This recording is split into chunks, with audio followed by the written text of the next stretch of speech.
Hello everyone, स्वागत है आप सभी का math and magic tips YouTube channel में। क्या आप भी 10वीं का स्टूडेंट हैं?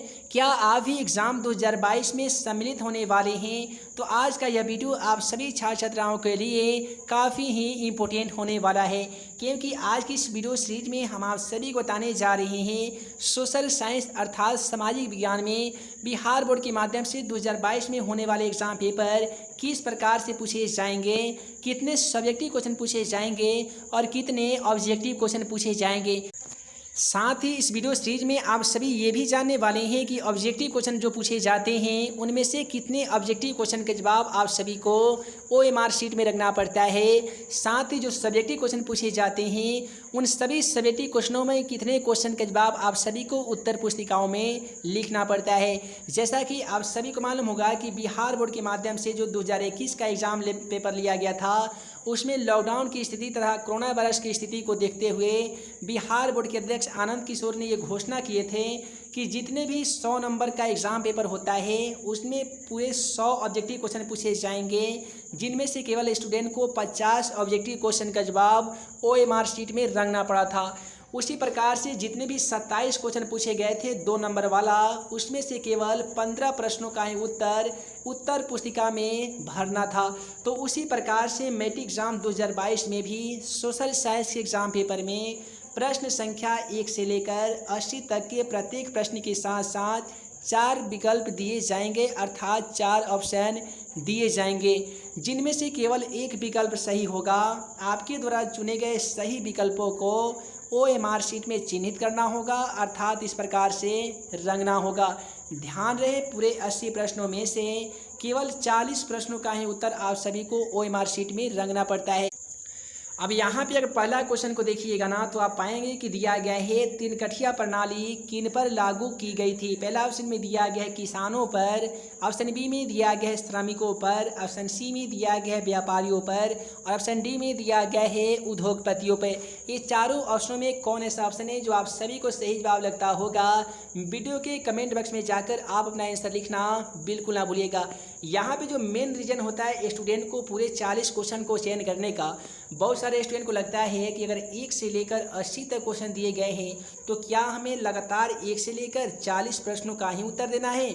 अगर आप ऐसा सोच रहे हैं तो आप बिल्कुल गलत ही सोच रहे हैं, क्योंकि यहाँ पे बिहार बोर्ड के माध्यम से बता दिया जाता है कि 1 से लेकर 80 प्रश्नों में से आप कोई भी, जी हाँ, कोई भी 40 प्रश्नों का उत्तर OMR शीट में रंग सकते हैं। तो इसलिए आपको चिंता ये नहीं करनी होगी कि केवल 1 से लेकर 40 प्रश्नों का जवाब देना होगा। 1 से लेकर 80 तक प्रश्नों में से कोई भी आपको प्रश्न है जो 40 प्रश्न काउंट कर लीजिए, जो आप अच्छी तरीके से पढ़ के गए होंगे, 100% उसका सही जवाब अगर आपको मालूम है तो 40 प्रश्न को चयन करके उस क्वेश्चन के सामने जो OMR शीट में जो 4 विकल्प दिए जाते हैं, जैसे मान लेते हैं अगर 2 क्वेश्चन है तो 2 के सामने आप OMR शीट में देखिएगा तो इस प्रकार से रहते हैं A, B, C रहते हैं और यहाँ पे D रहते हैं। अगर आपको लगता है क्वेश्चन नंबर 2 का ऑप्शन B सही है तो B को इस प्रकार से जाकर यहाँ पे इसको रंग सकते हैं। अब आइए इस वीडियो के माध्यम से आप सभी को ये भी बता देते हैं, यहाँ तक तो आप जान ही गए हैं कि सोशल साइंस के एग्ज़ाम पेपर में 1 से लेकर 80 तक के ऑब्जेक्टिव सवाल पूछे जाएगा, जिसमें से केवल आपको 40 प्रश्नों का उत्तर देना पड़ेगा। अब हम आप सभी को ये बताने जा रहे हैं कि बिहार बोर्ड के माध्यम से सोशल साइंस के एग्ज़ाम पेपर में सब्जेक्टिव क्वेश्चन कितने पूछे जाएंगे। तो जैसा कि आप सभी देख पा रहे हैं कि सेक्शन बी में हिस्ट्री अर्थात इतिहास से क्वेश्चन पूछा जाता है। तो सबसे पहले आप सभी यहाँ पे देख पाएंगे कि प्रश्न संख्या 1 से लेकर लघुत्तरीय प्रश्न दिए जाते हैं, जिनमें से केवल 3 प्रश्नों का ही उत्तर देना पड़ता है। प्रत्येक प्रश्न के लिए 2 अंक निर्धारित कर दिया जाता है। यानी बताया आपको ये जा रहा है कि प्रश्न संख्या 1 से लेकर 6 तक पूरे 6 प्रश्न आप सभी के एग्ज़ाम पेपर में देखने को मिलेगा, जिनमें से केवल आप सभी को 3 प्रश्नों का ही उत्तर देना पड़ेगा।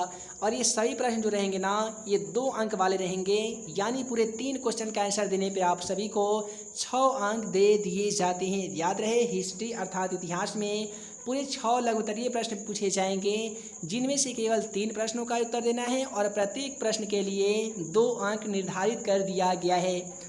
उसके बाद में हम लोग बात करते हैं कि इसमें से दीर्घोत्तरीय प्रश्न किसने पूछे जाते हैं। तो जैसा कि आप सभी देख पा रहे होंगे कि प्रश्न संख्या 7 और 8 दीर्घ उत्तरीय है। इनमें से केवल एक प्रश्नों का ही उत्तर दीजिए। प्रत्येक प्रश्नों के लिए 4 अंक निर्धारित कर दिया गया है। तो यहाँ पे आप सभी को एग्ज़ाम पेपर में 2 ऐसे प्रश्न देखने को मिलेंगे जिनमें से केवल आप सभी को एक प्रश्नों का ही उत्तर आप सभी को आंसर शीट में लिखना होगा और प्रत्येक प्रश्न के लिए 4 अंक निर्धारित कर दिया गया है। यानी क्वेश्चन नंबर 7 और 8 में से कोई एक प्रश्न का आंसर आप सभी लिखते हैं तो उसके लिए आपको पूरे 4 नंबर दे दिए जाएंगे। अब हम लोग बात करने जा रहे हैं राजनीतिक विज्ञान, जिसे हम पॉलिटिकल साइंस के नाम से जानते हैं। राजनीतिक विज्ञान अर्थात पॉलिटिकल साइंस में कितने सवाल पूछे जाते हैं? जैसा कि आप सभी देख पा रहे होंगे कि प्रश्न संख्या 9 से लेकर 12 तक के लघुत्तरीय प्रश्न दिए जाते हैं, जिनमें से केवल 2 प्रश्नों का ही उत्तर आप सभी को उत्तर पुस्तिका में भरना पड़ता है और प्रत्येक प्रश्नों के लिए 2 अंक निर्धारित कर दिया गया है। यानी आपको ये बताया जा रहा है कि 9 से लेकर 12 तक यानी पूरे 4 प्रश्न रहते हैं, जिनमें से केवल आप सभी को 2 प्रश्नों का आंसर देना पड़ता है। प्रत्येक प्रश्न के लिए 2 अंक निर्धारित कर दिया गया है। इस प्रकार से आपको पूरे 4 नंबर दे दिए जाते हैं। अब मान लेते हैं कि पूरे 4 क्वेश्चन में से कोई भी आपको 2 क्वेश्चन का सॉल्यूशन आप सभी को आता है, उसी का सॉल्यूशन आप कर दीजिए, पूरे आपको 4 नंबर मिल जाएंगे। उसके बाद में हम लोग बात करने जा रहे हैं लॉन्ग आंसर टाइप क्वेश्चन के बारे में, अर्थात दीर्घोत्तरीय प्रश्नों के बारे में। जैसा कि आप सभी देख पा रहे हैं कि प्रश्न संख्या 13 एवं 14 दीर्घोत्तरीय है। इनमें से किसी एक प्रश्न का उत्तर दीजिए। प्रत्येक प्रश्न के लिए 4 अंक निर्धारित कर दिया गया है। यानी राजनीतिक विज्ञान के भी एग्जाम पेपर में 2 ऐसे प्रश्न आप सभी को देखने को मिलेंगे जो दीर्घोत्तरीय होंगे, यानी 4 नंबर वाले प्रश्न दिए जाएंगे।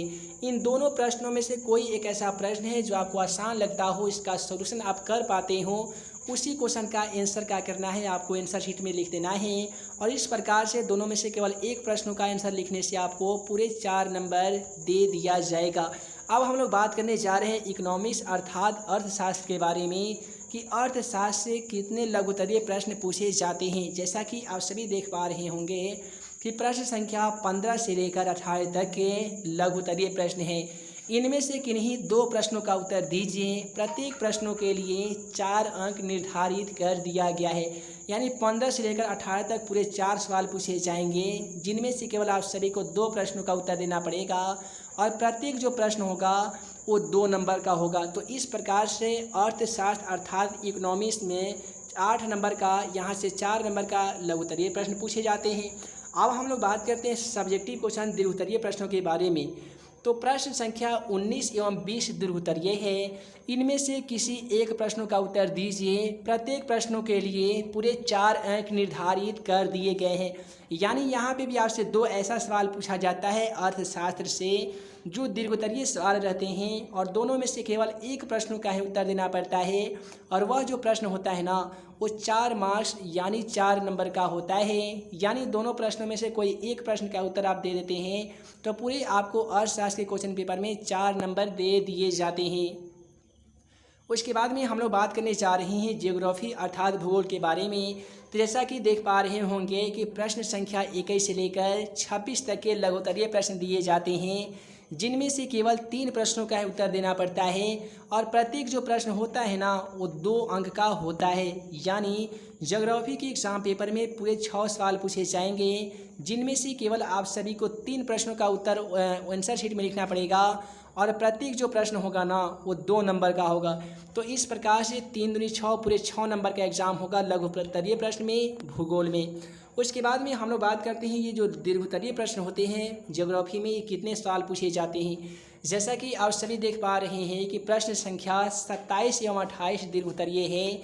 इनमें से किसी एक का उत्तर दीजिए। प्रत्येक प्रश्न के लिए 4 अंक निर्धारित कर दिया गया है।